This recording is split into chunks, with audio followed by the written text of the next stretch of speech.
Mesa Política. Una mirada feminista para avanzar en la igualdad.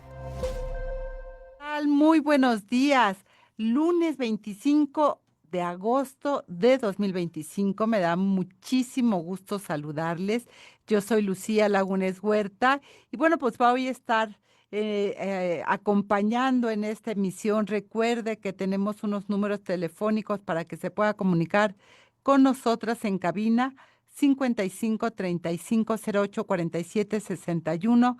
Recordarle también que nos puede encontrar en Facebook y en X como CIMAC Noticias, y le invitamos a que use usted estos dos hashtags que hemos preparado. Uno de ellos es CIMAC Radio, el segundo Periodismo Feminista, pues para que nos haga llegar sus comentarios, sus opiniones sobre lo que aquí vamos debatiendo en esta mesa política. Y bueno, pues como siempre, agradecerles a las radios que se suman a estas transmisiones todos los jueves en esa radio a las 11 de la mañana a través de la frecuencia 97.3 de FM. Podrá escuchar la retransmisión, pero ahora mismo en este momento estamos con Radio Joco y con Radio...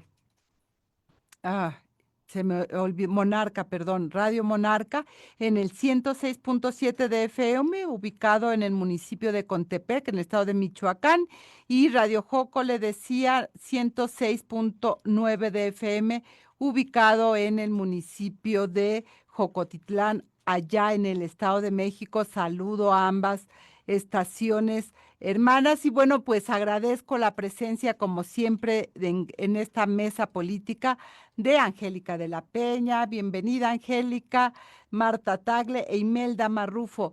Temas para discutir, mi querida Angélica, para reflexionar una nueva corte. En fin, ¿qué tenemos que ver las mujeres con todo esto?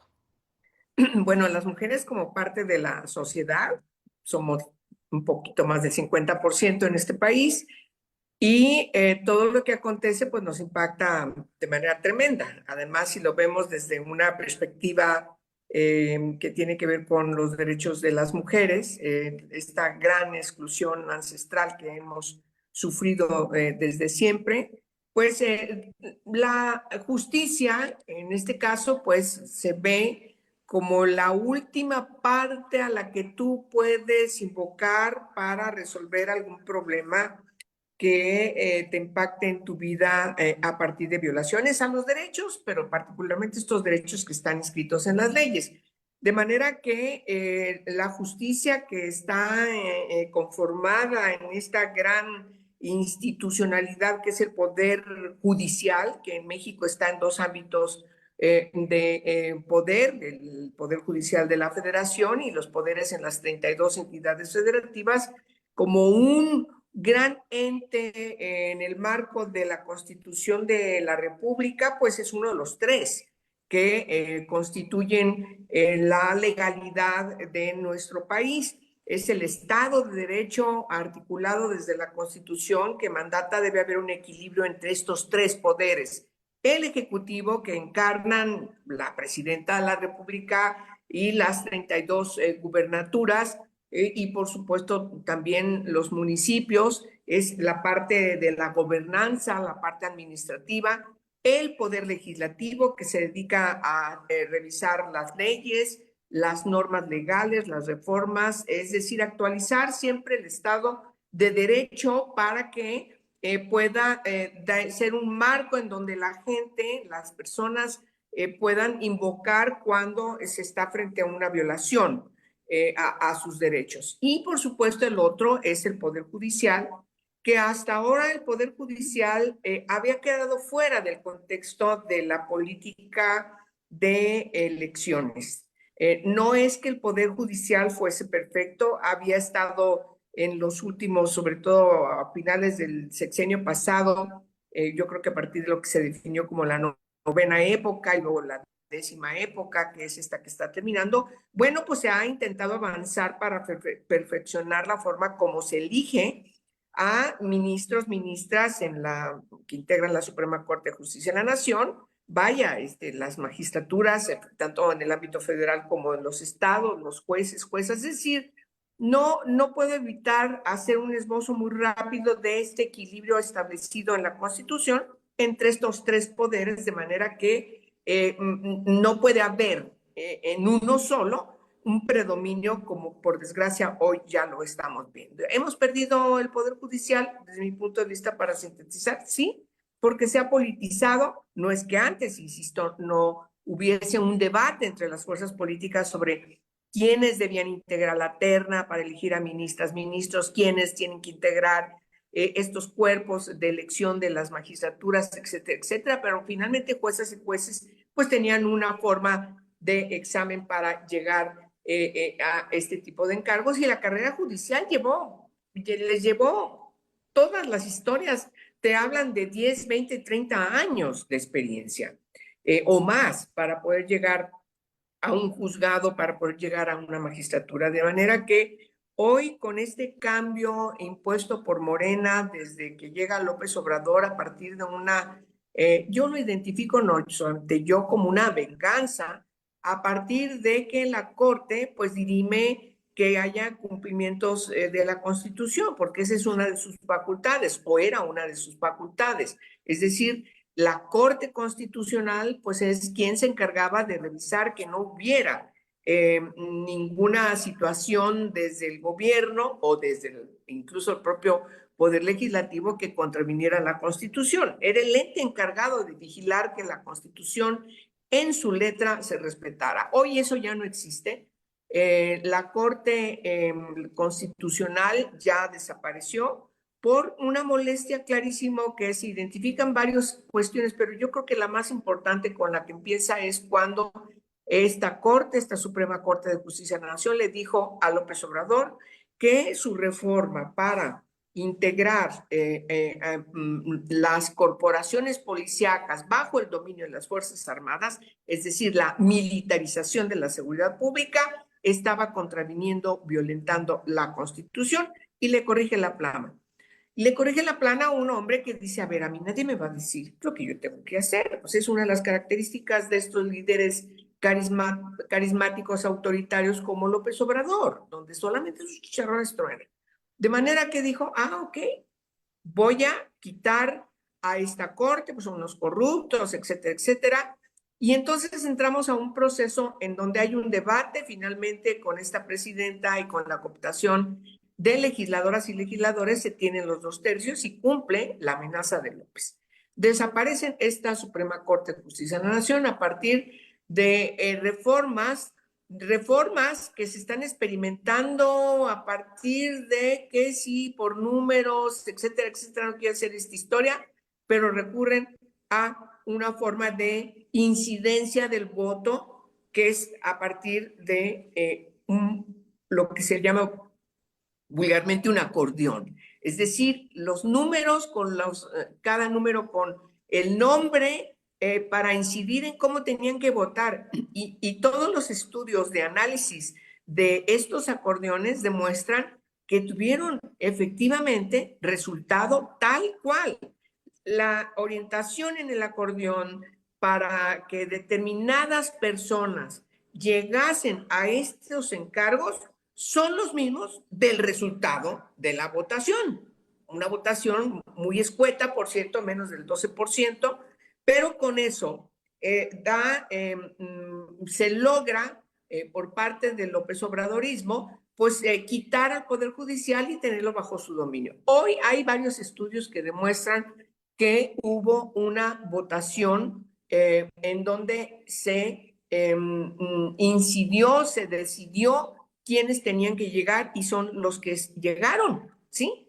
Tal cual los que estaban en el acordeón. Es una lástima, y con esto termino, queridas, de que el Instituto Nacional Electoral, cuando llega la revisión del resultado de esa elección del 1 de julio del nuevo poder judicial, la mitad de la federación y la mitad de las entidades federativas en este primer proceso, pues prácticamente lo que estamos viendo es que se están saliendo con la suya.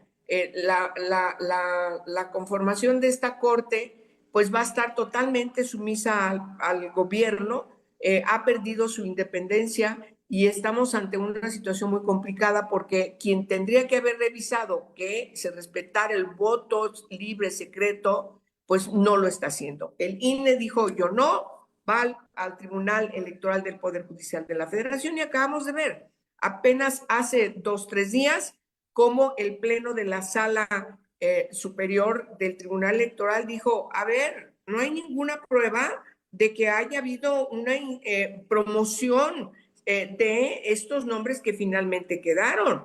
No sabemos quiénes lo compraron, quiénes los mandaron a hacer y empiezan ahí a desechar los argumentos muy sólidos, por cierto, planteados por el ponente de ese tema, que fue el magistrado Reyes, que lo acompañó también la magistrada Janine Otálora. Y entonces es una pena ver, queridas, cómo estas instituciones que costó mucho trabajo ir construyendo, de repente estén politizando sus argumentos y no estén cumpliendo con el deber de supervisar que efectivamente este tipo de actos no constituyan violaciones al voto libre y secreto que está planteado en la Constitución como uno de los grandes logros que garantizan esa transición a la democracia en que México ha estado en los últimos decenios de años. Es un gran retroceso y me parece que la situación es muy complicada lo que viene, de manera que pues ya seguiremos tratando este tema, queridas, porque vamos a ver a partir del 1 de septiembre todo lo que van a empezar a resolver y ojalá que no nos demuestren que si están siguiendo la línea del gobierno y en cambio nos demuestren que o lo que estamos diciendo ahora, pues estábamos equivocados y equivocadas.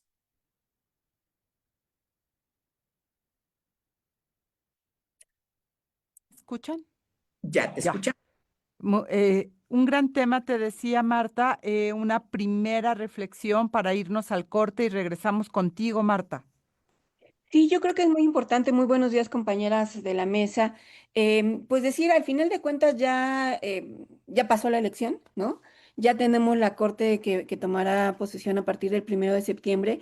Y sobre todo en mis siguientes intervenciones me gustaría poner sobre la mesa tres que son, a mi parecer, temas cruciales. Por una parte, que la corte no es un ente lejano, ¿no? Ya nos ha quedado claro que las decisiones que toma, porque antes se veía ahí como la corte, la Suprema Corte, como algo muy lejos de la ciudadanía, pero creo que en las decisiones que ha tomado en los últimos años nos ha quedado muy claro que sí impacta en la vida de las mujeres. Ha tomado decisiones en materia de derechos sexuales y reproductivos, en materia de cuidados, en materia de paridad, y por eso me parece muy importante ver qué es lo que tiene pendiente de resolver. Entonces, ese es un tema. Por otra parte, me parece que colocarnos del lado de defender la independencia y de exigirle que se juzgue con perspectiva de género es un tema de democracia. O sea, no podemos colocarnos en el papel de que si criticamos a la Corte y de que exigimos independencia, somos de un grupo conservador. Es al contrario, es un tema de democracia, por lo que comentaba ya Angélica, un tema de contrapesos y de lo que significa el papel de la Corte en el sistema político que tenemos. Y finalmente, me parece que como feministas, el propio movimiento debe mantenerse vigilante. O sea, creo que hoy más que nunca se requiere un papel activo frente a las resoluciones que la Corte habrá que tomar, obviamente para no permitir retrocesos, pero también para exigir que muchas de las cosas que no se han resuelto y que llegarán a la Corte, pues estén resolviéndose en favor de la mayoría de las mujeres y no solamente desde una posición ideológica, como pues desafortunadamente se busca al tener el control de esta Corte. Entonces yo dejaría sobre la mesa esos tres temas que me parecen importantes discutirlos de cara a esta nueva conformación de la Corte a partir del 1 de septiembre. Tres grandes temas, mi querida Marta. Vamos corriendo un corte de estación, volvemos. Ya estamos en la mesa política. Eso que estaba escuchando usted se llama Todo sigue igual, de Barbie Recanati. Así que ahí está también la propuesta musical. Seguirle insistiendo a que se comunique con nosotras a través del número telefónico 5535084761 en las redes sociales y también saludar a las audiencias tanto de Radio Monarca 106.7 de FM en Contepec, estado de Michoacán, y también a la audiencia de Radio Joco 106.9 en el municipio de Jocotitlán, Estado de México. Por supuesto, también a Enesa Radio. Saludos a la audiencia y saludos a Antonia Luján, a Tía Cara, a Susana Gil, Ana Miriam Valdés y Pola Peña que nos están viendo en este momento. Marta, planteabas, bueno, antes del corte, además en 30, casi en 30 segundos, hiciste un súper resumen de lo que de los temas que habría que ver: independencia, vigilancia ciudadana, vigilancia de las feministas, sin lugar a dudas, y la cercanía de esta corte que, por supuesto, lo que ahí se discuta, lo que ahí se resuelva, impacta en la vida de todas nosotras y de todos nosotros. Marta Tagle, si quieres profundizar en alguno de estos temas para continuar con esto, que será un nuevo estado, una nueva, no es solo un nuevo gobierno, un nuevo partido, se está conformando un nuevo orden institucional en este país, Marta Tagle, y parte de ello es la Corte. Sí, quiero quizás recordar algunos de los temas como súper importantes que ha resuelto la Corte, entre ellos, por ejemplo, nadie podemos dejar de pensar en la resolución que tuvo con respecto a la interrupción legal del embarazo en la Ciudad de México, que lo resolvió en el 2008, y que a partir de ello se generó la posibilidad justamente de hablar del derecho a decidir de las mujeres sobre su propio cuerpo, del libre desarrollo de la personalidad, que abrió otras discusiones para que también todas las personas tengan la posibilidad de decidir sobre su cuerpo lo que quieran. Y esas discusiones no hubieran sido posibles si no hubiera habido una gran capacidad de la Corte de poner sobre la mesa no solamente argumentos jurídicos, que son muy importantes en las resoluciones de la Corte, sino particularmente una visión convencional, es decir, trajeron a la discusión las convenciones en materia de derechos humanos y las pusieron sobre la mesa de cómo garantizar los derechos de las mujeres. Y eso me parece que fue fundamental. Esta discusión con un enfoque de derechos nos abrió la posibilidad de que por primera vez en México empezáramos a ver este tema del aborto más allá de la penalización, criminalización de las mujeres como un tema de derechos. Y eso es lo que ahora esperaríamos de una nueva corte que tendrá seguramente sobre la mesa nuevamente muchas discusiones y que, como te decía, les decía yo al principio, nos permita ver a la Corte como algo mucho más cercano, porque ese tipo de decisiones, ¿no? Generaron la posibilidad de decir, a ver, las mujeres que están siendo criminalizadas por abortar en el país no pueden seguir siendo perseguidas, no pueden llegar a la cárcel y aunque sigue existiendo una, digamos, incongruencia entre la ley y los códigos penales que se están modificando a su paso en cada uno de los estados y por otra parte la resolución de la Corte donde dice que ningún juez puede juzgar a ninguna mujer por abortar, me parece que esto generó una serie de condiciones muy diferentes para las mujeres que han estado frente a esa difícil decisión que es poder interrumpir un embarazo. Entonces, ese tipo de decisiones también son muy importantes. Y otro tema que me parece crucial y que, aunque todavía no ha terminado de discutirse y que en la Corte Interamericana ya hay una resolución, pues tiene que ver con los cuidados. O sea, por primera vez digamos, a nivel jurídico, jurisdiccional, se empezó a hablar del derecho al cuidado justamente en la Corte, ¿no? Del deber de cuidado, ante una resolución de si las mujeres teníamos la obligación de cuidar o no. Y la Corte fue muy clara en decir, a ver, sí todas las personas tienen que estar garantizado su derecho al cuidado, pero esta no es una responsabilidad que debe recaer en las mujeres y el Estado tiene que asumir esa responsabilidad. Entonces, eso también tiene que ver con la vida cotidiana de las mujeres, o sea, todas las mujeres que en algún momento por alguna separación, por enfermedad de la pareja, ¿no? Se han visto obligadas a permanecer al lado cuidando. La Corte dijo, no, no es la responsabilidad de las mujeres estar ahí y creo que es muy importante señalarlo. Son temas que están ahí, que todavía va a seguir teniendo que abordar por otras resoluciones que hay, pero que me parece que esto acerca las resoluciones de la Corte a la vida cotidiana. Y otro tema que tiene que ver con esto mismo, porque la manera en la que estas resoluciones llegaron a la Corte fundamentalmente fueron o por acciones de inconstitucionalidad o por amparos en revisión. El problema de las acciones de inconstitucionalidad es que me parece que hoy en día no hay ningún órgano legitimado que pueda, por esa, o sea, difícilmente vamos a ver acciones de inconstitucionalidad porque todos los órganos que pueden hacerlo simple y sencillamente están cooptados por el Estado. Es decir, difícilmente una tercera parte de la Cámara o del Congreso presentará una acción de inconstitucionalidad. La CNDH la tenemos perdida desde el 18, en fin, o sea, no hay manera que los órganos legitimados para presentar acciones de inconstitucionalidad lo hagan. Entonces, la única vía que queda es el amparo, y estos amparos, al final de cuentas, tienen que ver con el litigio estratégico que desde la ciudadanía se está impulsando, y por eso lo ligo con el último comentario que hacía. Tenemos que estar como movimiento feminista muy vigilante, pero también muy pendiente de esta nueva acción que tenemos que hacer para que los casos lleguen realmente a la corte, pues va a depender mucho de la movilización que se haga desde la ciudadanía. Y yo agregaría, Marta, Angélica, Imelda, una corte que escuchó a las feministas, que escuchó a la ciudadanía, porque eran temas, como bien lo acabas de relatar, Marta, que no se estaban tocando en la corte.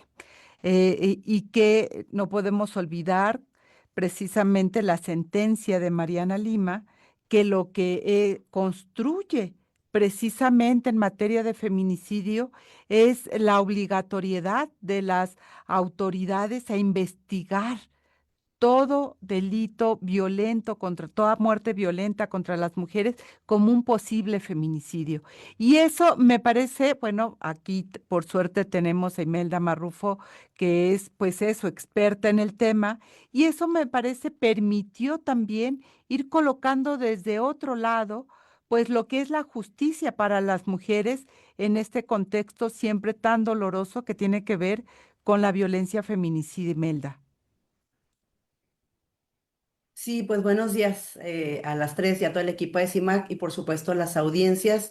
Y bueno, coincidiendo con esta ruta que ha planteado tanto Angélica como Marta, la ruta, digamos, de esta corte que se va por estos 30 años, pero también la que viene y los temas de agenda, me parece interesante poder recuperar, querida Lucía, Marta, esta, digamos, sino a través de una línea de tiempo, sí decir los avances que tuvimos con esta corte, ¿no? Por ejemplo, ya relatabas, Marta, algunos de ellos.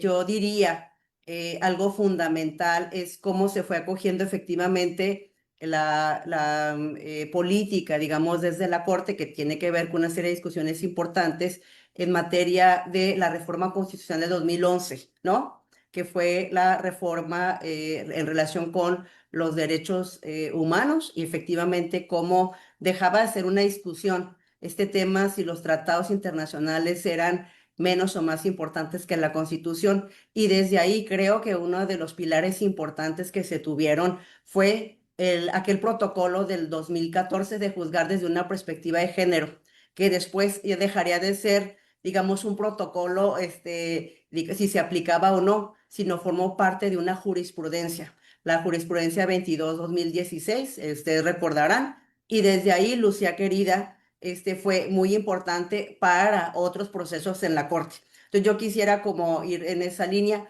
pero también me parece importante de comentar y señalar en esta idea de que de que si reconocemos estos avances que se tuvieron en esta Corte, me parece también muy importante poder señalar que si queremos, digamos, tener más injerencia y cuidar y monitorear la Corte, también atraviesa por un tema de las entidades federativas. O sea, yo creo que, por supuesto, estamos hablando de un poder judicial que cambia a nivel, digamos, federal y la Corte tiene mucho que ver con ello, pero también de los estados, Lucía. Y desde ahí es que vamos a sufrir cambios importantísimos. Entonces, me parece que estas dos miradas, la mirada de estar vigilantes sobre una corte que, dicho sea de paso, yo aprovecho para comentar rápidamente que hay un órgano que todavía no alcanzamos a distinguir, que es el órgano administrativo de justicia, ¿no? Esta corte compuesta, digamos, por un órgano administrativo de justicia de 5 consejeros. Uno de ellos lo acaba de nombrar la presidenta hace días pasados, ha sido polémico, ¿no? Pero además hay un tribunal de disciplina judicial. Entonces me parece que en esta composición yo quiero abonarle a decir que faltan otros 4 consejeros, 3 que nombrará el Pleno de la Corte y uno más el Senado. Y este superórgano administrativo de justicia, Lucía, tiene unas facultades y capacidades impresionantes. Es un órgano administrativo, pero que tiene el poder económico, de recursos y de definición de juzgados, jurisdicciones, cambios regionales de todas las sedes que hay de juzgados. Me parece que es importante. Y la otra, Lucía, compañeras, el Tribunal de Disciplina de Justicia, que es digamos, órgano nuevo. Lo que quiero decir es un órgano nuevo que se acaba de crear, que tiene las funciones de vigilancia. Entonces, me parece que sobre esa estructura, Lucía, también hay que estar muy atentas, porque es el cambio del Consejo de la Judicatura que teníamos por esta nueva estructura. Entonces, yo sí creo que por una parte vamos a tener que ir poco a poco también conociendo, Lucía, esta nueva recomposición. Y también en ese monitoreo, pues habrá que revisar. Yo sí veo que hay mucho andamiaje construido con la jurisprudencia de la Corte, y que esos mismos andamiajes y estándares nos pueden permitir, Marta, para lo que tú comentabas sobre el tema del monitoreo y de la vigilancia. Pero para mí atraviesa por un tema también de seguir conversando sobre estos ámbitos desde lo estatal o local, para que también haya una mayor participación, porque el hecho de que no hubiera una mayor defensa de la Corte es porque una gran cantidad de la población siempre ha visto lejana, Lucía. A ver, es muy importante lo que tú traes, Imelda, en términos de no solo mirar la Corte Constitucional que tenemos aquí en el Zócalo de de la República, en el Zócalo de la Ciudad de México, sino mirar los impactos de esta reforma en las entidades federativas, que es uno de los grandes nudos donde la ciudadanía enfrenta retos importantes en materia de justicia, y donde pues la violencia feminicida también se litiga en términos de acceso o no a la justicia. Y esto que tú nos recuerdas me parece muy importante, porque estos órganos, como bien lo señalas, tendrán tareas muy concretas, y podrán definir incluso decisiones presupuestales, ¿verdad? Que no es cualquier cosa, ¿no?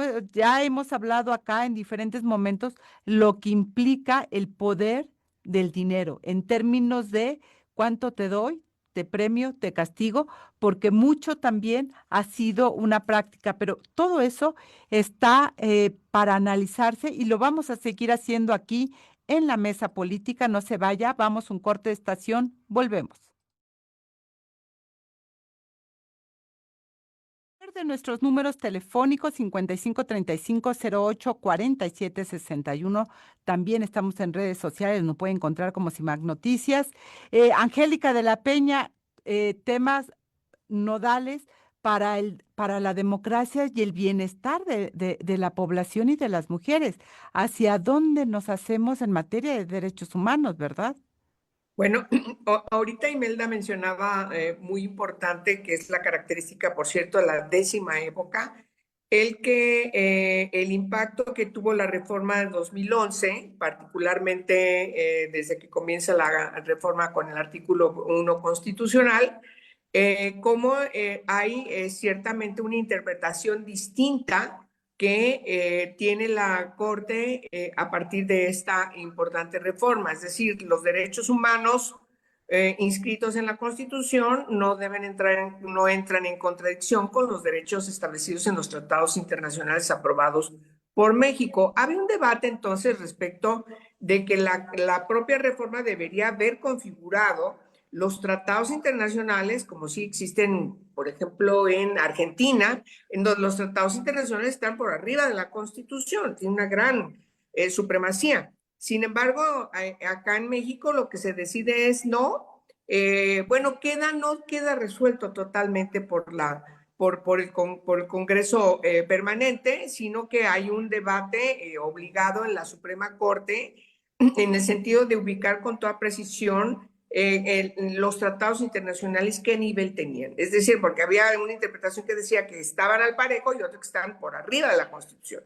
Lo que hace tesis importantísimo que menciona Imelda es definir a los tratados internacionales al nivel de la Constitución, equipar a los derechos humanos establecidos en la Constitución con los derechos humanos establecidos en los tratados internacionales.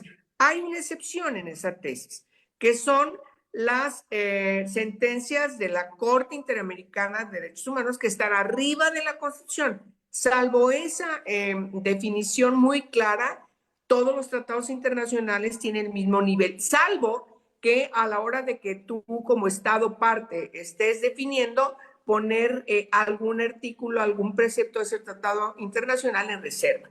Pero no ha sido el caso. Creo que México ha cumplido la última reserva que se tenía, creo que fue por el tema de arraigo, finalmente se quita.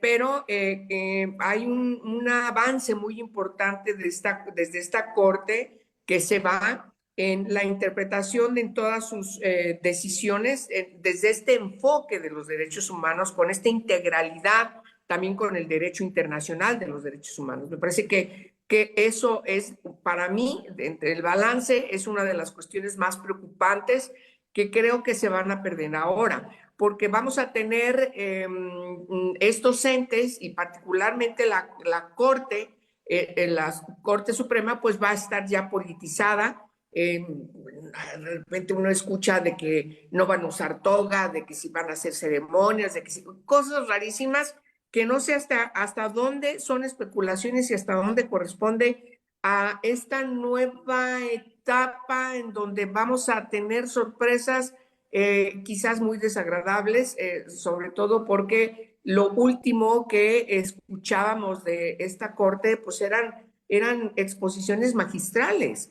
Me parece que salvo excepciones, salvo muy cuantas excepciones son las que vuelven a quedar, pues todos quienes se van nos han dejado toda una jurisprudencia para estudio y obligado de todas las facultades de derecho y por supuesto de todas las organizaciones no gubernamentales que se dedican a la defensa, a la promoción de los derechos humanos, porque son documentos muy importantes que tienen que seguirse estudiando. Yo adelantaría eso. Efectivamente, mientras que no tengamos con claridad las primeras decisiones para decir, a ver, tuvimos razón, nos dan la sorpresa, y entonces hay un avance en cuanto a el cuidado, la garantía, la vigilancia de que los derechos humanos tengan una plena vigencia en nuestro país. Pero yo lo dudo mucho porque si están politizados, si dependen de la presidenta de la República, pues tú estás ante un nuevo régimen, no por el que hemos estado trabajando y luchando muchísimas generaciones, pues para, insisto, lo que decía al principio, transitar a una democracia efectiva, republicana. Nos ha costado mucho en México dejar atrás esas épocas en donde el presidente decidía todo y no había partidos políticos valederos. Lo que era un instrumento electoral del presidente de la República que ordenaba al Congreso, a las cámaras, cómo tenía que ir determinada ley, determinado presupuesto, etcétera. Yo anticipo que nos viene un invierno muy crudo. ¿Y qué tiene que ver con a veces escuchaba que las nuevas generaciones, las juventudes, quedaron desencantadas de la democracia que se estaba construyendo, que la democracia le quedó a deber a la juventud, Marta Tagle? Porque si bien sabemos que este proceso electoral no tiene que ver con la simpatía necesariamente de la ciudadanía, sino con la disciplina partidaria, la inducción del voto. Para eso sirvieron los acordeones, para inducir el voto de cómo se tendría que votar, porque era muy complejo, además, el proceso de elección. Eh, Vamos a enfrentar una corte. Tú hablabas de la independencia, que es una de las grandes preocupaciones que han manifestado varias instancias internacionales. La CEDAW misma señaló que le preocupaba la independencia del nuevo órgano y que esta disciplina partidaria, ideológica, es una de las partes más preocupantes, además de la curva de aprendizaje, porque la gran mayoría no tenían contacto con esto. Entonces es como todo un reto, además. Sí, yo creo que tratando como de ser crítica incluso con nuestras propias narrativas y sobre todo escuchando justo a juventudes, las escucho en salón de clase y sí escucho algunos que coinciden en el sentido de que el voto por el cual eligieron a las nuevas personas que impartirán justicia en el país, sí legitima su actuación en el sentido de que la gente pudo elegir, y lo pongo entre comillas, a las personas que van a estar ahí. Y lo pongo entre comillas porque no fue un voto libre, secreto, informado, ¿no? Sino fue inducido y además, como ya lo había dicho Angélica, se movilizaron ciertos grupos para que votaran. Pero digamos que sí existe la narrativa que se construyó desde el oficialismo de que es a partir del voto que se legitima su posición, nace de una lectura que todas compartimos, en el sentido de que uno de los grandes problemas que tenemos en nuestro país es el acceso a la justicia. Es decir, existe mucha gente, muchas mujeres que han tenido que batallar, ya sea con el juicio del divorcio, con la violencia en su familia, con las desapariciones, o sea, con quien han topado con pared, indudablemente siempre son con las autoridades de justicia.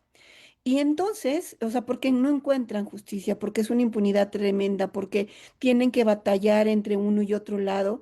Y entonces sí hay este reclamo, me parece muy legítimo de la ciudadanía, decir, a ver, no teníamos acceso a la justicia. El problema es que se vendió que con este cambio, ¿no? Que con esta votación, con el cambiar todo el poder judicial, esto va a cambiar. Y como bien dice Angélica, ojalá y nos equivocáramos y que realmente este cambio implique que se pueda acercar la justicia a la gente. Pero nos parece que justo por lo que tú decías de la curva de aprendizaje, de la poca independencia que puedan tener, esto no necesariamente se va a traducir en un mayor acceso de las mujeres particularmente a exigir y acceder a la justicia y encontrar la resolución a los problemas que le han encajado. Por poner un ejemplo muy concreto, o sea, el tema, por ejemplo, de los divorcios, de entrada va a ser, o sea, si ya era un batallar, ¿no? De entrada sus casos van a iniciar prácticamente de cero nuevamente, ¿no? Va para atrás todo. Y luego se van a enfrentar a jueces y magistrados que pues van a conocer del caso, que no tengo como la claridad efectivamente si van a hacerlo de manera independiente, quizás en un principio sí, pero van a estar, de entrada van a estar sobrepasados por el cúmulo de trabajo. Es decir, todos los jueces y magistrados que van a llegar no saben la cantidad del bonche de juicios y expedientes que les van a caer y de entrada eso me parece va a ser una limitante. Y ya el tema de la independencia me parece que sobre todo al nivel de la Corte y de estos órganos que ponía sobre la mesa Imelda, que son nuevos y que habrá que ver cómo funcionan, el problema es justamente a qué temas le van a dar prioridad, ¿no? O sea, porque eso es lo que digamos de alguna manera la Corte ya había venido regulando, ¿no? El cómo se decidía, qué se decidía, ¿no? Pero me parece que ahorita a qué le van a poner prioridad y me temo que nuestros temas, los temas de la agenda, puede quedar ahí rezagado. Por eso hablaba de esta necesidad de monitorear la actuación de estos órganos, porque si no va a quedar por ahí rezagado esta agenda que todavía no se concreta y que si no hay alguien que la empuje, simple y sencillamente lo que va a prevalecer son los intereses del poder. Claro, porque llegan con una presión de un cúmulo de casos que estaban en proceso, que Imelda probablemente en 2 minutos nos pueda aclarar qué va a pasar, que no sabemos si va a haber salas o no va a haber salas, no me queda claro, a lo mejor Imelda sabe. Es decir, toda esa corte, el diseño institucional que se tenía, hoy está en entredicho y a mí al menos, Imelda, no me queda claro cuál va a ser ese diseño institucional. Sí, por lo pronto, digamos, esta figura de la que yo hablaba es la más importante que se va a realizar, por tanto, estemos pendientes todavía a quienes van a nombrar, porque ya la presidenta nombró a alguien, digamos, como su consejero, y Lucía, querida Marta, decir También que, bueno, está por definirse, por supuesto, impugnaciones en materia de paridad, porque ahora resulta que las mujeres que ganaron en las votaciones mayor votadas no podían o no pueden asumir los cargos en este proceso porque resulta que la paridad les impedía lograr, ¿verdad? Tener esos cargos. Es decir, ahora la paridad estaba obrando en contra justamente de lo que ustedes y otras más compañeras feministas estuvieron luchando por la paridad, ahora malentendida. Lo bueno de todo esto es que la sala emitió una resolución que aclara y clarifica sobre la paridad. Por tanto, las mujeres más votadas no deben efectivamente ser aquellas a las que se les impida llegar al cargo. Y por último, Lucía, sobre lo que tú mencionas, solo decir que lo que menos les importó a los a los partidos políticos, a los congresos y inclusive a los propios tribunales es cuidar, Marta, cómo se juzgaba y se actuaba con perspectiva de género. En Chihuahua, de hecho, fue uno de los estados en los que coimpulsamos el Tribunal Especializado en Justicia de Género y después en Coahuila, apoyado justamente por una de las magistradas de aquí de Juárez. Y ciertamente este tribunal, como yo le decía hace no mucho a importante tomadora de decisiones del estado de Chihuahua, que estos tribunales los estamos perdiendo con este cambio. Entonces me parece que el monitoreo y el seguimiento que tú planteas, Marta, es fundamental, Lucía, para efectivamente lo que nos resta por actuar y por estar pendientes. Que son temas nodales y que, como bien lo ha señalado Marta, tenemos que estar, la ciudadanía tiene que estar vigilante de estas resoluciones, de este actuar y de la conformación de estos nuevos órganos que están por construirse. Vamos a ir a un corte de estación, estamos en la mesa política, volvemos. Angélica de la Peña, sin lugar a dudas, los retos para este México, para la democracia que trataban de construir y consolidar, está pues ahora realmente en un momento muy complicado y como bien lo señalabas, pues la Corte, esta instancia que ha sido fundamental, pues está también en este proceso de ver cómo termina, porque la historia todavía no la terminamos, todavía no terminamos de ver en qué se va a convertir esta corte. No, no lo sabremos hasta que les veamos tomando decisiones. Y allí tendremos con mayor claridad, pues identificaremos con mayor claridad quiénes son las personas que llegan a partir del 1 de septiembre. Algunas personas las conocemos, otras no, pero sobre todo veremos qué tanta expertise tienen como poder, insisto, como poder judicial, como corte para dirimir en función del marco jurídico del país y no la línea política que venga de la presidenta Claudia Sheinbaum. Me parece que esa es una de las grandes incógnitas que tenemos y veremos cómo, si se legitiman o ciertamente todas nuestras dudas y todas nuestras preocupaciones efectivamente pues tienen una razón de estar presentes y las seguimos dirimiendo y hoy mismo y las escuchamos y hay estudios muy importantes que reflejan todas las trampas que dieron origen a esta primera parte de la elección del Poder Judicial. Yo creo que lo más grave de toda esta experiencia, queridas, es que se pretenda legitimar el acordeón. Me parece que esa es la parte más preocupante que no le podemos permitir a ninguna institución. Por eso hay ya movimientos, hay un documento muy importante que tiene que ver con planteamientos respecto de la reforma político-electoral que se ocupa, porque ahí es donde está el quid del asunto. Estamos a punto de perder el derecho al voto como un derecho fundamental que incide en las decisiones que se deben consolidar, configurar en este país, o no, o tenemos a una cuarta transformación que, como siempre nos lo anunció López Obrador, simplemente da un gran manotazo en la mesa de la institucionalidad de México, y entonces pues ellos se arrogan el derecho a establecer un nuevo gobierno con estas características que ya les estamos conociendo, y me parece que eso sí afecta a la democracia, sí hay un retroceso muy grave, y bueno, pues vamos a ver qué es lo que nos depara, y nosotras, como dice Marta, pues hay que ver desde este enfoque feminista que cuidar, que no se trastoque, no se pierdan los derechos que hemos ganado como mujeres desde el feminismo, por supuesto. Y perdemos también, digamos, personas en concreto que eran sensibles a las causas de las mujeres. Sí. Llega y unos nuevos consejeros, unos nuevos ministros. Tenemos un presidente un presidente de la Suprema Corte, Hugo Aguilar, que bueno, pues que lo hemos visto hasta, ahora sí que déjenme decirlo, hasta en la sopa. Una campaña brutal en los medios de comunicación, Marta Tagle, eso también llama muchísimo la atención en términos de los juegos políticos que ya decía Angélica, pueden estar atrás de cada uno de estos integrantes de la Corte, Marta.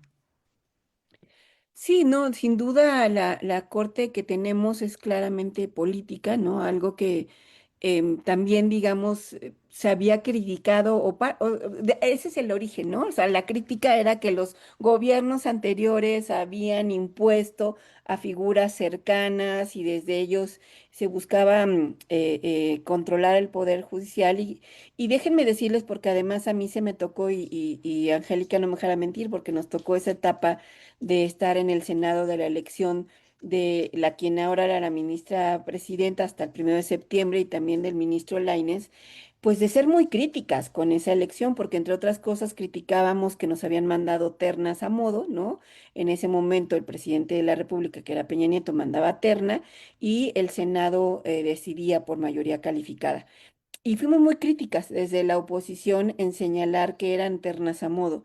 Y debo decir que a pesar de eso, a pesar de que desde un principio se sabía quiénes iban a ser ministras y ministros, porque había todo un tema político de por medio para que ellas fueran las personas electas, debo decir y reconocer con total claridad que las personas electas actuaron con total y absoluta autonomía e independencia. Es decir, me queda claro que a pesar de haber sido impulsadas por un gobierno en particular, en los hechos se refrenda, o sea, en sus decisiones, o sea, no hay otra manera de calificarlo, la actuación de un juez si no es a través de sus resoluciones, es a partir de donde hablan, porque pueden decir muchas cosas, o sea, con respecto a lo que tú dices ahorita del presidente de la Corte, puede decir y declarar muchas cosas, pero en los hechos se va a ver en sus resoluciones.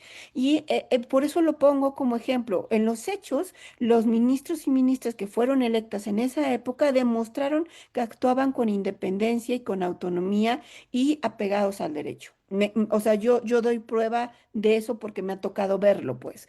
Y creo que la única manera de ver la actuación de esta nueva corte va a ser en los hechos, o sea, más allá de lo que estén declarando del ministro que viene de una cultura indígena, que tiene compromisos sociales, que no sé qué, todo lo que han venido diciendo, lo vamos a ver si realmente tienen o no independencia con los casos que vayan a resolver y cómo los vamos a resolver, pero cómo los van a resolver. Y como dice Angélica, esperamos equivocarnos, pero nos parece que en la realidad va a haber total y absolutamente sumisión a una posición de gobierno y que eso que se criticaba de que llegaban controlados por el gobierno, pues ahora va a ser en su máxima expresión porque ya no estamos hablando de 1 o 2 ministros porque antes se elegían de manera escalonada, sino que además ahora será la Corte en su conjunto que ha sido electa por este esquema de votación, ¿no? Y totalmente inducido por los acordeones que no mostrarán independencia y que eso termina siendo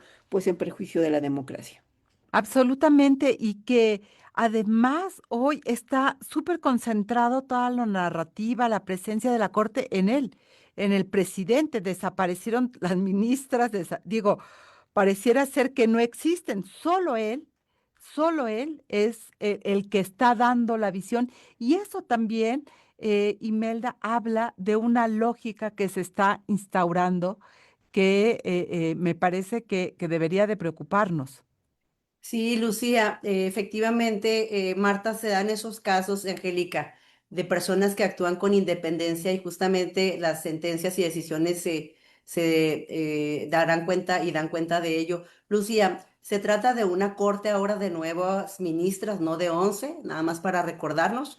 Y la otra cosa, Lucía, es que con este cambio de la corte se fortalece el presidencialismo. Eso es de lo que ahora tenemos, pero no solo eso.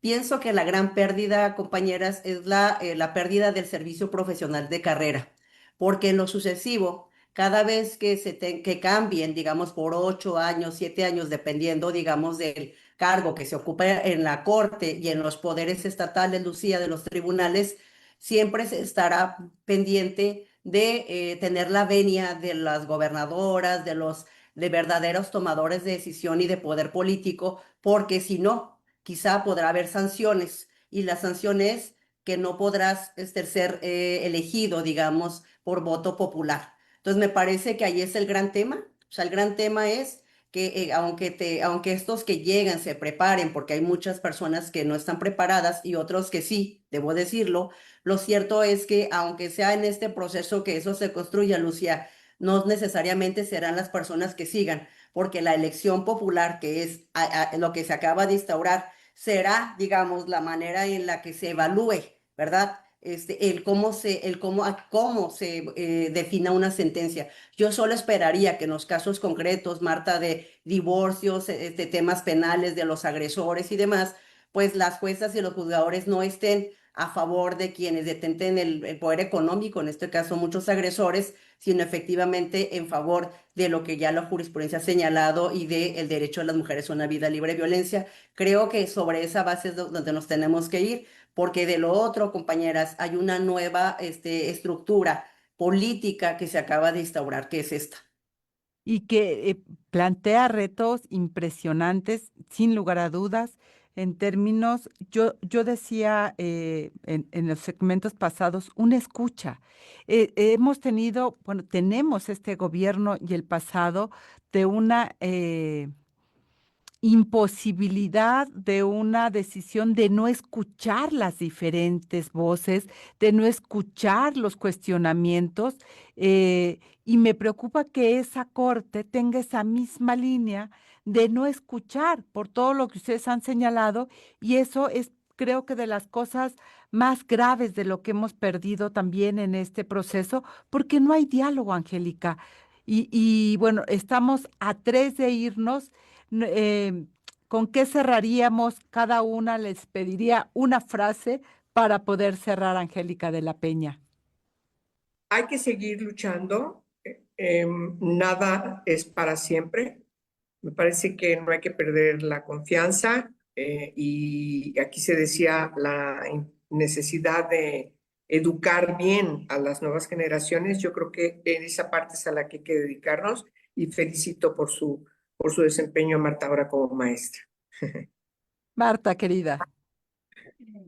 Sí, pues yo creo que la corte es muy importante para la vida de las personas, particularmente de las mujeres, y creo que pues habrá que estar muy pendientes de esta nueva configuración. Ya estamos a unos días de que se instale. Y si bien, pues como les decía, ya sucedió lo del proceso electoral, los acordeones, la inducción, y no podemos permitir que se repita. Creo que a partir de lo que suceda con esta nueva instalación tenemos que estar pendientes de sus decisiones, resoluciones, y eso implica pues una participación mucho más activa de la que siempre ha sido en cuanto a los casos que se estarán discutiendo. Y creo que justo una mesa como esta política nos permitirá poner sobre la mesa esas discusiones que se estarán dando, pues porque al final de cuentas la Corte decide, entre otras cosas, sobre la vida de las mujeres. Absolutamente, Marta. Imelda.